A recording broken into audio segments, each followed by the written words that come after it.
जब भी कोई व्यक्ति गौतम बुद्ध के संघ में शामिल होता था तो बुद्ध उसे सबसे पहले शांत रहने के लिए कहते थे। ध्यान की अवस्था में जाने से पहले उस भिक्षु को शांत रहना सिखाया जाता था। आज के दौर में हर तरफ सौरी शोर है। इसकी वजह से दिमाग में तनाव पैदा होना लाजमी है।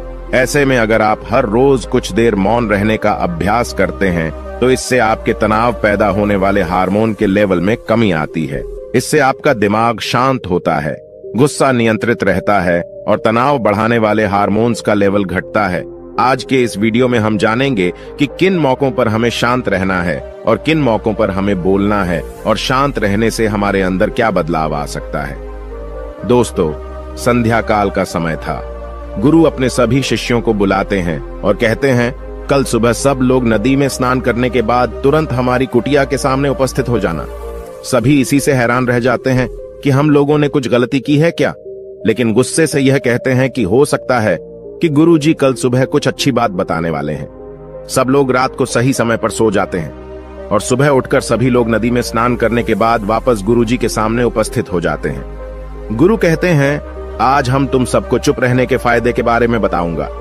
गुरु कहते हैं, 10 मौके जहां पर चुप रहने से होता है लाभ और बोलने से नुकसान। गुरु कहते हैं, अगर आप इन 10 मौकों पर शांत हो गए यानी मौन हो गए तो आप जो चाहेंगे वही मिल जाएगा। आपकी जिंदगी में चमत्कारिक बदलाव शुरू हो जाएंगे। जरूरत से ज्यादा बोलना या चुप रहना दोनों ही अच्छी बात नहीं है। जैसे जरूरत से ज्यादा बारिश हो जाना या फिर धूप दोनों ही दिक्कत देती है, उसी तरह अनावश्यक बोलने से भी काफी नुकसान होता है। गुरु कहते हैं कि पहला ऐसा मौका जहां पर व्यक्ति को चुप रहना चाहिए, बिना तथ्य के ना बोले।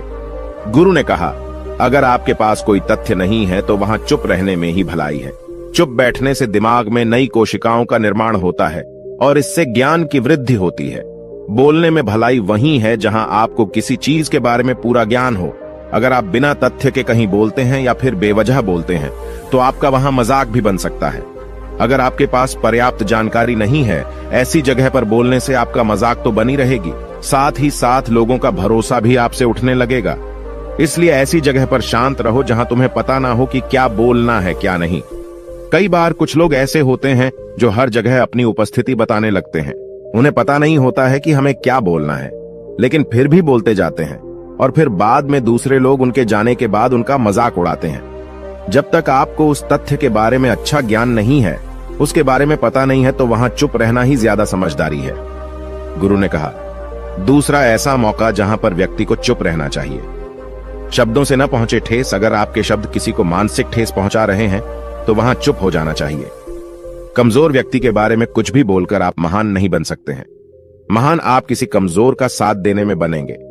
कई बार होता है कुछ लोग अपने से छोटे व्यक्ति को भला बुरा कहते रहते हैं। सामने वाला इंसान तो कद से आपसे छोटा है, वह आपको कुछ नहीं बोलेगा, लेकिन आप उसकी नजरों में गिरते चले जाएंगे। हो सकता है कि कल वह भी आपसे पद में बड़ा हो जाए।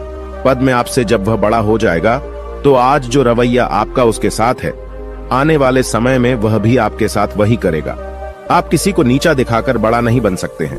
बड़ा बनना है तो अपने से छोटे लोगों का इज्जत भी करना सीखें और साथ ही साथ बड़े लोगों का भी सम्मान करना चाहिए। लोगों को लगता है कि अगर वह अकड़कर बोलेंगे और सामने वाले को नीचा गिराने की कोशिश करेंगे तो वह बड़े बन जाएंगे, तो यह उन सब की भूल है। बड़े होने की बजाय आप उनकी नजरों में गिरते चले जाएंगे। गुरु ने आगे कहा, इसलिए शिष्यों, तुम सब जब भी बोलना आदर भाव से बोलना ताकि तुम्हारी बात लोगों को अच्छी लगे। बोलने में भाई बहन, माता पिता, मित्र इत्यादि संबोधन शब्दों का इस्तेमाल जरूर करना। इससे तुम्हारी मान प्रतिष्ठा तो बढ़ेगी ही, साथ ही साथ लोगों की नजरों में तुम समझदार व्यक्ति बनते जाओगे। गुरु ने आगे कहा, तीसरा मौका जहां पर व्यक्ति को चुप रहने में ही भलाई है। क्रोध या घृणा करने वाले लोग, जब कोई अपना या सगा संबंधी आप पर क्रोध कर रहा हो, आपका अपमान कर रहा हो, तो आपको उस वक्त चुप रहना चाहिए ताकि सामने वाले का गुब्बारा पूरी तरह से फट जाए। आप यदि सही हैं तो उसे कतई माफीनामा गए और चुप रहकर ही सही समय का इंतजार करें। वह खुद आपसे माफी मांग लेगा जब उसे अपनी गलती का एहसास हो जाएगा। गुरु आगे कहते हैं कि अगर आपका कोई सगा संबंधी आप पर क्रोध कर रहा हो और आप उस समय शांत हैं, तो यह आदर सम्मान देने की निशानी होती है। इससे न कोई छोटा होता है और न ही बड़ा। अगर आपको क्रोध आ रहा है तो आप या तो वहां से किसी का अनादर किए बिना चले जाएं या फिर चुप रहें। क्रोध करने से आपके रिश्ते खराब होंगे। क्रोध करने से हमेशा क्रोध करने वाले व्यक्ति का ही बुरा होता है। गुरु आगे कहते हैं कि एक बार की बात है, एक सांप जंगल से भागते हुए किसी राजा के घर में पहुंच गया। लोगों ने छेड़खानी की तो वह बहुत ही गुस्सा हो गया, जिससे घर में जो तलवार पड़ी हुई थी उसी को लपेटकर कसने लगा और धीरे धीरे उसका पूरा शरीर कट गया। ठीक उसी प्रकार हमारा गुस्सा भी हमारे शरीर को तलवार की भांति काटता रहता है। गुस्सा ध्यान से खत्म होता है प्रतिदिन। अगर आप ध्यान की मुद्रा में बैठे हैं तो आपका गुस्सा आपके नियंत्रण में रहेगा। गुरु आगे कहते हैं कि यह तरीका है कि आप प्रतिदिन ध्यान का अभ्यास करें। इससे आपके शरीर में जो हार्मोन्स गुस्से को बढ़ावा देते हैं वह सब तुम्हारे नियंत्रण में रहेंगे, जिससे शरीर गुस्से पर आसानी तुम्हारा से काबू पा लेगा। लेकिन एक तरीका यह भी है कि जब भी आपको गुस्सा आए तो आप यह समझने का प्रयास करो कि क्या मेरा गुस्सा जायज है या नहीं। हमें वहां पर बोलना चाहिए कि नहीं। जब आप खुद इस बात का आकलन लगा पाएंगे तो आपको खुद पता चल जाएगा कि हमें गुस्सा करना चाहिए या नहीं।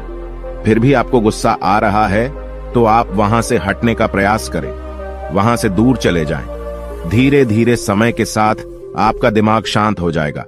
गुरु ने कहा, चौथा ऐसा मौका जहां पर इंसान को बहुत ही समझदारी के साथ काम लेना चाहिए, वहां पर आपको चुप रहना ही चाहिए, जहां पर उस मुद्दे से आपका कोई संबंध ना हो। अगर आपका किसी मुद्दे से कोई संबंध ना हो तो वहां आपका चुप रहना बनता है। बिना किसी वजह अगर आप दूसरे के मुद्दे पर बोलेंगे तो यह आपके लिए अनिष्टकारी होगा।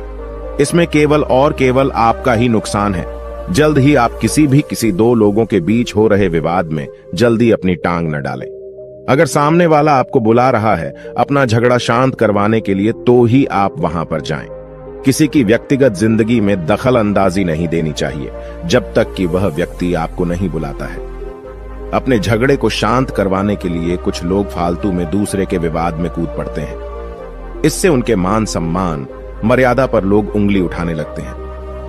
गुरु कहते हैं कि 10 मौकों में 5वां ऐसा मौका जहां पर व्यक्ति को बहुत ही समझदारी के साथ चुप रहना चाहिए। आपके शब्दों से किसी मित्र को हानि न पहुंचे। अगर आपके शब्द सामने वाले के परिवार या मित्रों की प्रतिष्ठा के बारे में बुरी झलक दिखा रहे हैं तो आपको चुप रहना चाहिए। किसी के परिवार या फिर मित्र के बारे में बुरा बोलने से केवल आप ही बुरे बनेंगे। जो चीज आसानी से खत्म की जा सकती है उसे अपने शब्दों से बड़ा न करें। बिना चिल्लाए बात करने का प्रयास करते रहना चाहिए। अगर आप बिना चिल्लाए कोई बात नहीं कह सकते तो आपका चुप रहने में ही भलाई है।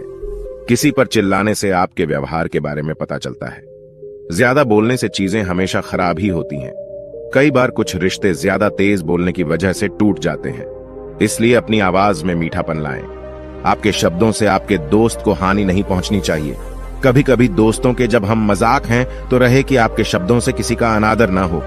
मजाक को भी हमेशा शब्दों के मायने में ही रखें। जहां किसी को शब्दों से चोट लगे वहां चुप हो जाएं। ज्यादा बोलने से हमेशा नुकसान ही होता है।